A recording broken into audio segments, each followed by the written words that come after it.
it's true that we are totally depraved. It's true that sin does touch and affect every part of our natures, including our minds, but that doesn't mean that we are incapable of reasoning rightly.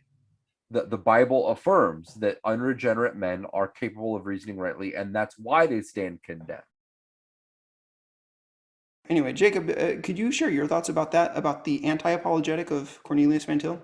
When you understand that Reformed theology and Reformed people want to emphasize total depravity, and when you understand that they mistakenly think that total depravity means an inability to reason rightly, then you can kind of understand why this sort of rationalization about apologetics would be necessary.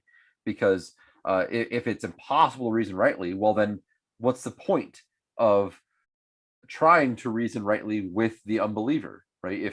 If being unregenerate makes it impossible for you to reason rightly, well, then it's pointless to try to reason with an unbeliever. You just have to command them to obey the scriptures and believe. And then after they believe, they're able to reason rightly. So the idea is that regeneration grants the ability to reason rightly that wasn't there before. But this is a mistake in soteriology, and it's a mistake about the doctrine of total depravity. Yes, it's true that total depravity does mean that sin touches every aspect of our being, including our minds. But that doesn't mean that we are therefore incapable of reasoning rightly.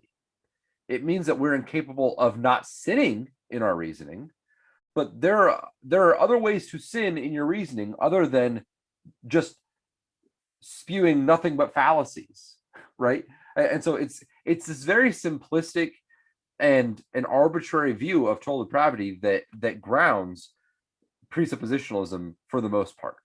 And it's just wrong. It's true that we are totally depraved. It's true that sin does touch and affect every part of our natures, including our minds, but that doesn't mean that we are incapable of reasoning rightly. The Bible affirms that unregenerate men are capable of reasoning rightly, and that's why they stand condemned. So the Bible doesn't actually say that you don't know that that stapler is a stapler truly, and that you don't actually know that 2 + 2 = 4 truly. As much as we look in the Bible, we never found it. That's right. In fact, the Bible affirms the opposite. The Bible affirms, you hypocrites, you know the times of the seasons, but you're able to read the signs of the skies, but you're not able to read the signs of the times, right? You're able to look at the weather and say, all right, well, this weather pattern means that we should go out because it's going to be clear and nice and we can catch lots of fish.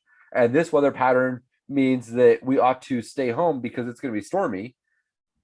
But you're unable to understand the signs of the times. You're unable to understand the things of Scripture, the things of the kingdom.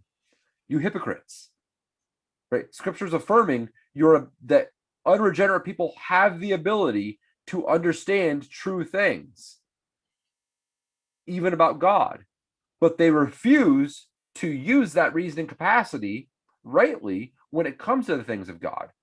So it's not that they can't do it, it's that they refuse to do it because they don't want to, because they love the darkness rather than the light, because their deeds were evil.